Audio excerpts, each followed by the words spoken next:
क्या समझ में आया आपके इस ऑर्डर से? delay was explained.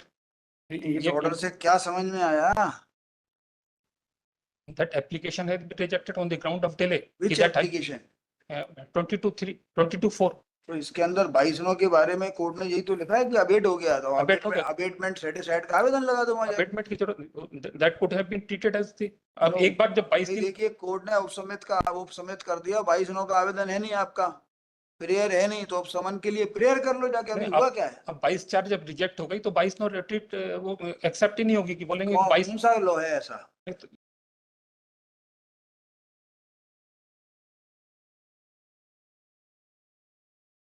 31/8 को। और इसमें जो सर्विस रिपोर्ट आ रही है वो 3 को अनसर्व्ड आ रही है, 1 और 2 के बारे में कोई रिपोर्ट। क्या मैटर क्या है? I filed a suit for to declare the sale deed void. During pendency, the defendant number 3 died, and I filed an application of 22 Rule 4 that has been rejected on the ground of delay. You are? I am plaintiff.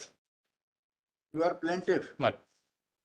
Plaintiff का जो है दावा page number 11 पर है। हाँ जी।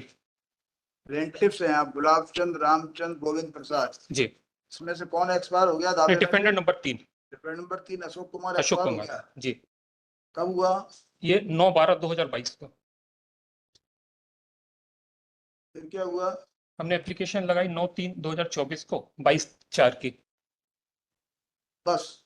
हाँ, और section 5 भी लगाई साथ में, और 22/9 नहीं लगाई, 22/9 नहीं लगाई। हाँ लगाई नहीं। तो भुगतो आप। कोर्ट ने क्या कह दिया? कोर्ट ने बोला कि the fact of death was known to me, therefore the delay has not been explained. Court ने क्या कह दिया? कोर्ट ने डिले के राउंड पे रिजेक्ट कर दिया। कोर्ट ने क्या कहा? कहाँ है आवेदन? जवाब वो सॉरी ऑर्डर है 25 नंबर। कोर्ट ने कहा अवेट हो गया है, उपशमित की जाती है। किसके लिए उपशमित कर दिया? 3 number. Whereas the application under 22 Rule 3 could have been treated as 22(9) also. Why? But the delay was which law? Latest भी है इस पे। 22/3 को 22/9 पढ़ लो, 22/9 को 22/3 पढ़ लो, ऐसा? हाँ, 22/9 that could have been ऐसा भी है कि joint application can be filed, ऐसा नहीं है कि उसको किसी को कुछ भी ट्रीट कर लो। the application for substitution on record, even in absence of explicit prayer for setting aside abatement, the same could have been read as inherent and the application for substitution in the interest registry. Latest है ये year 2025 Supreme Court 1201।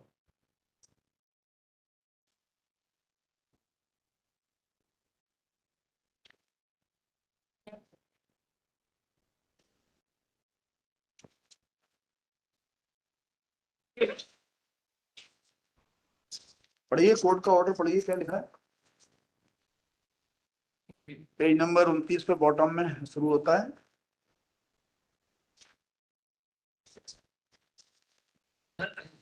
अभिलेख के अवलोकन से यह दर्शित होता है कि वादी ने अपने आवेदन में यह बताया कि प्रतिवादी क्रमांक 3 की मृत्यु 9/12/2022 को हो चुकी है, किंतु उक्त संबंध में कोई भी मृत्यु प्रमाण पत्र वादी द्वारा अपने आवेदन पत्र के समर्थन में प्रस्तुत नहीं किया गया।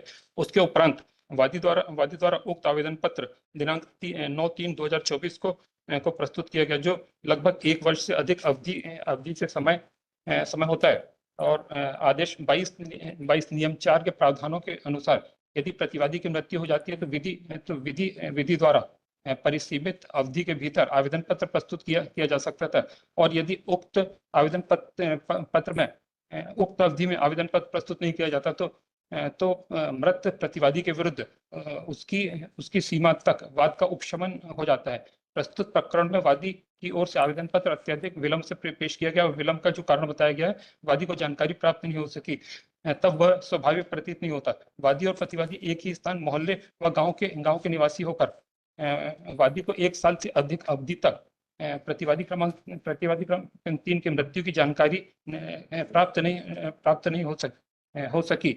यद्यपि वादी की ओर से उक्त संबंध में न्याय दृष्टांत इतने प्रस्तुत किया जिसमें मार्गदर्शी सिद्धांत प्रतिपादित किया गया कि आदेश आदेश 22 नियम 4 के अधीन प्रस्तुत आवेदन पत्र का उपशमन अपास्त किए जाने के लिए 22 नियम 9 सीपीसी के अधीन आवेदन प्रस्तुत किया गया हो तो दोनों न्यायालयों के आदेश अपास्त किए गए व वाद का उपशमन अपास्त किया गया। उक्त संबंध में प्रतिवादी क्रमांक 1 की ओर से प्रस्तुत एक अन्य न्याय दृष्टांत अवलोकनीय है जिसमें मार्गदर्शी सिद्धांत प्रतिपादित किया कि आदेश 22 नियम 4 व 11 परिसीमन अधिनियम और धारा 5 प्रत्यर्थीगण को कि वर्ष 2012 में मृत्यु हो गई थी और अपीलार्थी ने 2016 में आवेदन वारिसों के लिए प्रतिस्थापित करने का आवेदन प्रस्तुत किया। अपीलार्थी और प्रत्यर्थीगण व संपत्ति के संयुक्त स्वामी तथा एक ही गांव के निवासी थे, अतः उक्त उपधारण नहीं की जा सकती कि अपीलार्थी गणों को संयुक्त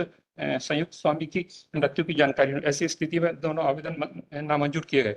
अतः वादी की ओर से प्रस्तुत सम्मानीय न्याय दृष्टांत में बताई गई परिस्थितियां व प्रकरण की परिस्थितियां भिन्न होने से उसका लाभ वादी को प्राप्त नहीं होता, किंतु प्रतिवादी की ओर से प्रस्तुत न्याय दृष्टांत व प्रकरण परिस्थितियों में समान रूप से उसका लाभ प्रतिवादी को प्राप्त होता है। फलतः उपरोक्त समस्त परिस्थितियों के अवलोकन में वादी की ओर से प्रस्तुत आवेदन पत्र आईए नंबर 23 स्वीकार योग्य न होने से निरस्त किया जाता है। वाद की कार्यवाही प्रतिवादी क्रमांक 3 की सीमा तक उपशमित की जाती है तथा प्रकरण पुनः वादी साक्ष्य को नियुक्त किया जाता है।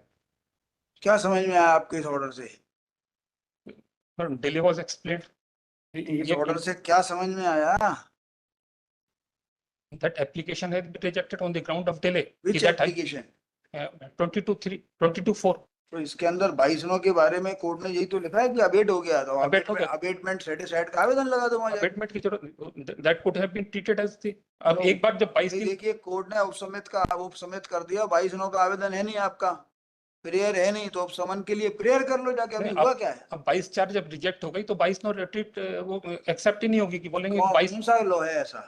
ये तो कि डिले के ग्राउंड पे 22 कोर्ट कह रही है भाई, कोर्ट ने धारा 5 भी खारिज कहाँ किया है? वही तो डिले कर दिया ना, डिले कर दिया ना, डिले के आधार पे रिजेक्ट कर दी 22।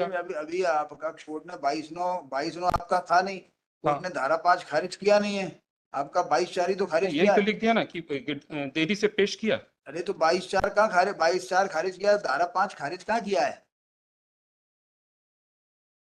स्वीकार कोर्ट को भी जरा थोड़ा सा ज्यादा समझ है, और आपको ज्यादा समझ है ही, आपने आवेदन लगाना नहीं है, कोर्ट को और ज्यादा समझ है। कोर्ट ने धारा 5 का खारिज किया है, आपने 2 आवेदन लगाए ना? हमने 2 आवेदन लगाए, तो आपका धारा 5 तो अभी भी पेंडिंग है। कोर्ट ने तो 22 ही खारिज किया है ना? कहाँ खारिज किया? 22 बताइए, 22 वो धारा 5 ये लिखा ना इसमें धारा 5 का आवेदन वादी को जानकारी प्राप्त नहीं, 5 का आवेदन लगाया है कि नहीं लगाया? लगाया है। वो कहाँ है आवेदन? ये है एप्लीकेशन पेज 19।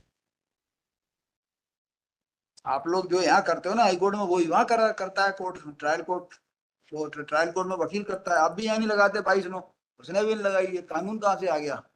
बिना 22 के धारा 5 लगाते हो। यदि आपको लगता है कि 22 लगाना चाहिए था, पर लगाना चाहिए, सारी चीजें इंग्रेडिएंट सारे थे, तो इंग्रेडिएंट सारे थे उसके। इंग्रेडिएंट्स बता दीजिए। 22/4 में प्रेयर कहाँ की है? अबेटमेंट सेटिस्फाइड की प्रेयर नहीं थी, पर डिले का ग्राउंड हमने लिखा था। क्यों डिले का आवेदन कोर्ट ने डील ही नहीं किया है। कोर्ट ने ये लिख दिया ना कि देरी से पेश किया, तो देरी से पेश किया है ना, विलंब का पेश किया है तो 22 लगेगा। विलंब का जो कारण बताया गया, वादी को जानकारी नहीं होती। देखिए अभी आपका जो है 22 का 22 धारा 5 का आवेदन तो खारिज किया ही नहीं है ना, पर ये लिख दिया ना मेलोड कि you go there and file application under order 22 rule no and section 5, आपको लिबर्टी दे देते हैं कि after arguing at length designated counsel for the petitioners public plaintiffs in the light of this division bench decision of this court in the case of so 1971 JLJ short note 49 phrase 4 and further in view of non-consideration of pending application under section 5 of the Limitation Act by trial court, learned counsel for the petitioner prays for withdrawal of this miscellaneous petition with liberty to file fresh application under order 22 rule 9 CPC as well as section 5 of the limit. दूसरी लगा देना section 5 CPC, section 5 Limitation Act supported by separate affidavits seeking with the prayer for setting aside abatement and seeking condonation of delay in filing of the application under order 2229 CPC. देखिए, prayer being reasonable is accepted and prayer being reasonable is accepted and this miscellaneous petition is permitted to withdrawn is hereby disposed of with the forfeited liberty. It is made clear that this court has not expressed any opinion on merits and demerits of the case, and if the said applications are filed. कब लगी तारीख? तारीख अभी date नहीं है मेरे पास में। 9/7/24 को। इतनी लंबी डेट चल रही है सतना में। 24 है ना? अच्छा सॉरी 25 वो कौन सी डेट लगी है? डेट अभी ऑन दी नेक्स्ट डेट। तो ये आप यहाँ पे कितने साल बाद आए हो? नहीं, तुरंत आ गए। तुरंत आ गए। 8/8/24 को। हाँ, notice issue The same shall be decided on their own merits without being influenced by the impugned order dated 2/7/2024 in the light of aforesaid division bench decision of this court. Pending up. Okay. मतलब हो गया क्या? आज देर से बैठे ना तो ऐसा लगा ही नहीं कि जो है समय गुजर गया। नहीं ऐसी थकावट सी नहीं आई आज। उठते 12 बजे बैठना ठीक लग रहा है रोज।